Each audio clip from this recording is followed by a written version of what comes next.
Shalom, selamat pagi Bapak Ibu Saudara yang diberkati Tuhan. Selamat berjumpa kembali dalam renungan firman Tuhan hari Jumat 2 Januari 2026. Bersyukur kepada Tuhan atas penyertaan dan pemeliharaannya bagi kita semua sampai hari ini. Mari kita berdoa sebelum kita merenungkan firman Tuhan. Bapa kami yang di sorga, Bapa di dalam Yesus Kristus Tuhan kami sungguh bersyukur Tuhan, hari ini kami boleh ada di hari yang kedua, di tahun yang baru yang Tuhan anugerahkan kepada kami. Kami hendak merenungkan firman-Mu mendasari perjalanan hidup kami hari ini dan tentunya juga hari-hari selanjutnya yang Tuhan perkenankan bagi kami. Karena itu Tuhan, Engkau yang terus memberkati kami dengan kebenaran firman-Mu, menolong kami untuk mengerti kehendak-Mu dan melakukannya dalam kehidupan kami, kehidupan yang Tuhan anugerahkan kepada kami. Terima kasih Bapa, bersabdalah bagi kami, di dalam nama Tuhan Yesus kami berdoa. Amin.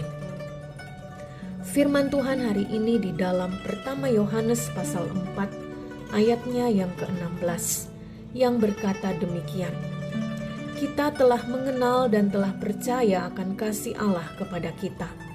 Allah adalah kasih, dan barang siapa tetap berada di dalam kasih, ia tetap berada di dalam Allah, dan Allah di dalam Dia.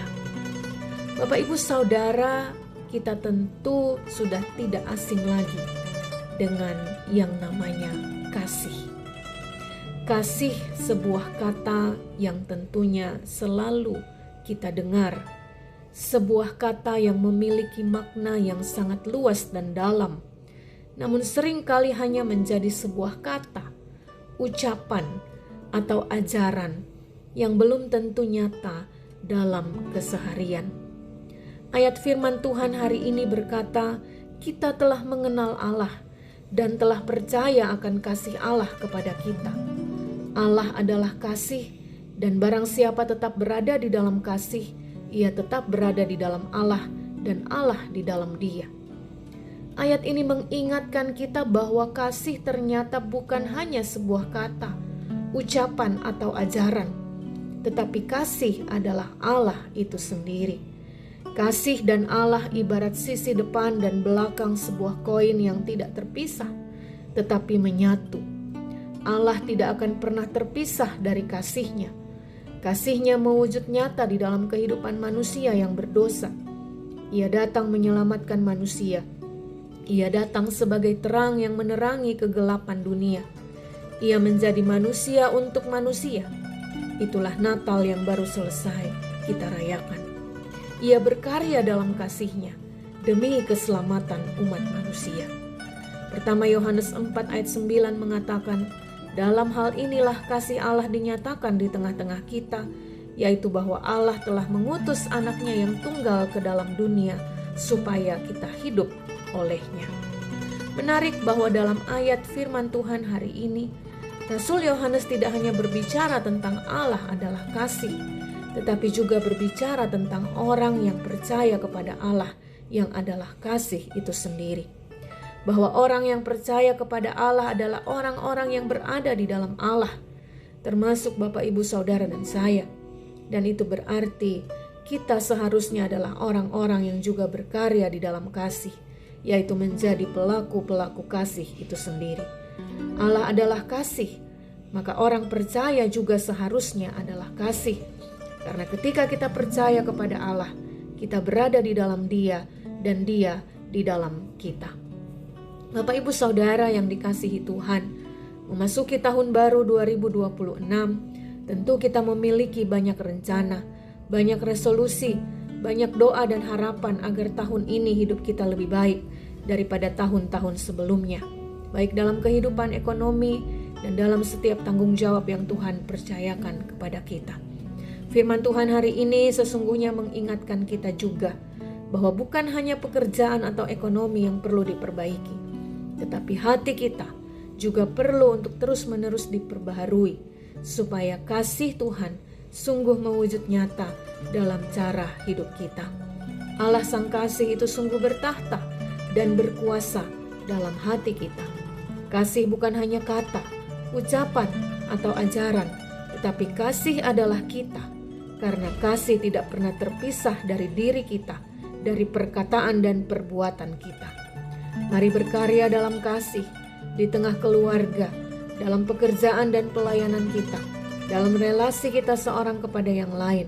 Kiranya Allah Sang Kasih itu sungguh dipermuliakan. Mari kita berdoa. Bapa di sorga, kami telah merayakan kasih-Mu yang datang ke tengah dunia ini melalui bayi kudus di Bethlehem lebih dari 2000 tahun yang lalu. Kami telah merasakan kasih-Mu sampai hari ini. Kami memasuki tahun 2026 dengan segala keadaan yang baik. Tuhan, biarlah kami juga menjadi orang-orang yang melakukan kasih-Mu dalam kehidupan kami. Karena kami sudah menerima kasih Tuhan yang begitu besar. Kami sudah melihat dan merasakan kasih Tuhan yang begitu besar. Maka jangan biarkan kami hidup untuk diri kami sendiri. Tetapi Tuhan tolong kami untuk hidup dalam kasih-Mu, berkarya dalam kasih-Mu. Di tengah keluarga, di tengah pekerjaan atau studi kami, dimanapun kami ada, di sana kasih Tuhan nyata dalam kehidupan kami. Terima kasih Tuhan, ajar kami dalam setiap keberadaan hidup kami, perkataan dan perbuatan kami, mencerminkan kasih Tuhan yang sudah terlebih dahulu mengasihi kami. Terima kasih Tuhan Yesus, ini kami anak-anak-Mu yang hendak menjalani aktivitas kami sepanjang hari ini.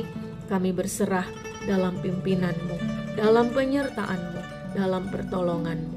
Dalam nama Tuhan Yesus yang mengajar kami berdoa. Bapa kami yang di sorga, dikuduskanlah nama-Mu, datanglah kerajaan-Mu, jadilah kehendak-Mu di bumi seperti di sorga. Berikanlah kami pada hari ini makanan kami yang secukupnya, dan ampunilah kami akan kesalahan kami, seperti kami juga mengampuni orang yang bersalah kepada kami.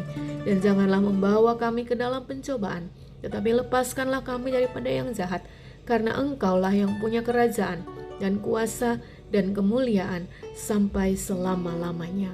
Amin. Demikian renungan firman Tuhan hari ini. Selamat beraktivitas, selamat menjalani kehidupan kita di hari yang baru ini. Tuhan Allah Sang Kasih itu menyertai, memberkati kita semua. Amin.